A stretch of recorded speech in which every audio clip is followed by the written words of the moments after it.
अभिनेता संकर्षण कराडे आणि अभिनेता श्रेयस तळपदे यांची मैत्री चांगलीच गाजली.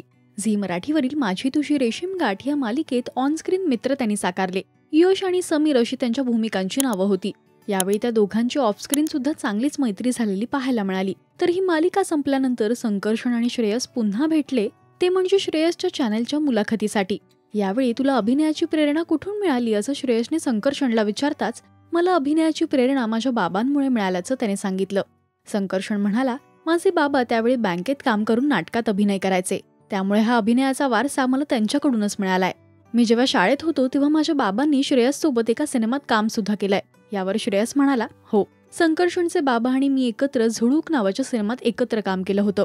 झुळूक या सिनेमात अभिनेता श्रेयस तळपदे, ऐश्वर्या नारकर आणि गिरीश ओक यांची मुख्य भूमिका होती. हा सिनेमा ज्यावेळी आला त्यावेळी संकर्षण फारच लहान होता. त्यानंतर अनेक वर्षांनी माझी तुझी रेशीम गाठ या मालिकेच्या निमित्ताने श्रेयस आणि संकर्षणला एकत्र काम करण्याची संधी मिळाली आणि ते चांगले मित्र झाले.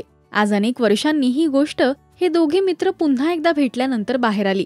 तुम्हाला संकर्षणच्या बाबांबद्दलची ही गोष्ट माहिती होती काय? आम्हाला कमेंट्स मधून नक्की सांगा. आणि मराठी सिनेविश्वातील बातम्या, अपडेट्स आणि गॉसिपसाठी तुम्ही सबस्क्राईब करा राजश्री मराठी.